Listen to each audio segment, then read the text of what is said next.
So by now, I can only assume many of you are kind of confused about Optimus. So I thought, why not make this video showing 3 different ways Optimus may be arranged. And for those of you who want to watch the Valorant on the external monitor, you can skip somewhere down this side. So, come and get a shot of this. The first way, and the oldest way Optimus was arranged, is usually this way. All of these laptops have NVIDIA in them. Now it's just Optimus arranging them in different manners. In this one you can notice NVIDIA is connected to the Intel HD graphics and then to the laptop display. Notice there is no way you can bypass Optimus. There are no external connection.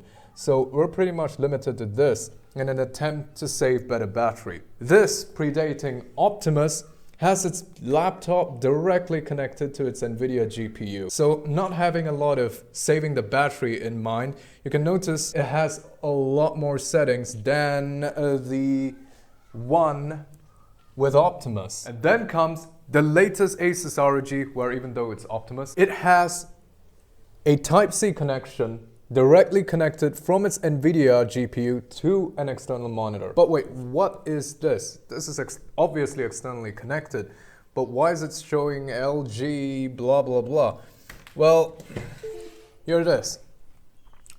If you connect using HDMI, you get something like this. You need your Type-C connection, and that's why I bought this. Now I have this linked in the description. This is a high Type-C to HDMI cable connection. It's a high bit transfer, so you can transfer up to, I think, 144 Hz, 1440p.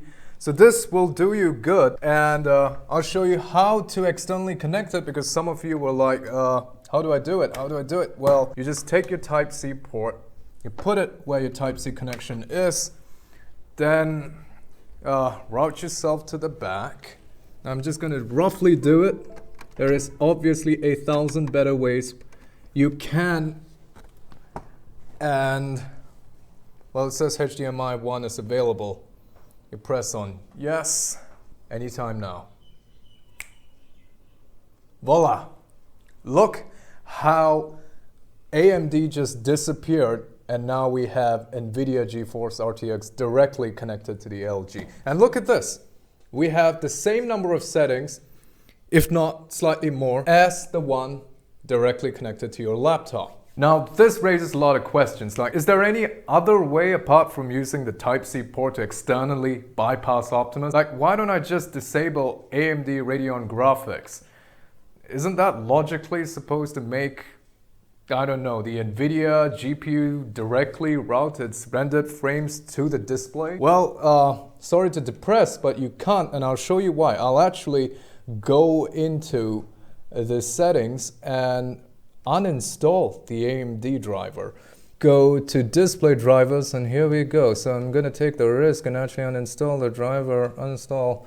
And now when that happens, oh my god, what is this? What's going on? This is weird. Wait, is it NVIDIA doing this? Have we actually achieved the impossible? Obviously not. You can't see the displays connected to NVIDIA, so who is running the monitor? Well, it's your CPU. It's obviously very bad. I think this is 30 Hertz. From 300 we've gone down to 30 Hertz. And yes, you have removed the Radeon graphics, but still you haven't achieved your ultimate goal of using NVIDIA. So what you effectively have done is basically remove the only connection to your display. And well, the only person left to actually monitor everything is your CPU, which you do not want to use to run graphic work. So apart from Type-C connection, there is no other way you can bypass, at least on this unit. If that is provided, if you don't have advanced Optimus or a mux switch. This is only Optimus and bypassing that. I just lost my cameraman. Alright, so stay subscribed guys, those of you waiting for the external monitor frame counts for Valorant, somewhere around the corner. Apart from that, I would fully endorse this monitor, and for those of you waiting to know the specs and why I endorse this and fully recommend this too, stay subscribed. My next video will be about this bad boy. So, see you then. Alright, Valorant FPS. Now before you make judgments and conclusions, know that this game is more CPU bound and less of GPU bound. So that's why I'm starting on high, and then I'll show low, because there's something you guys might want to know. The reason why it's not reaching those very, very high frame rates. So keep watching. I can't use that. For you. Reloading.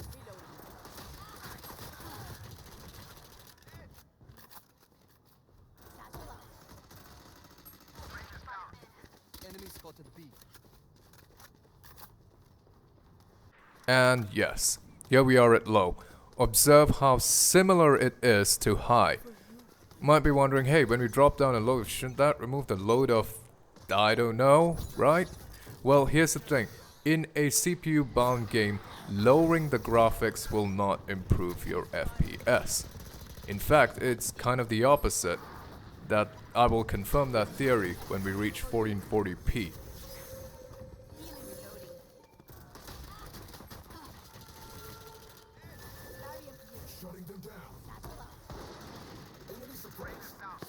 Now observe in 1440p how it is slightly better and slightly constant than compared to either of 1080p's. You see, making it more GPU bound actually improved performance.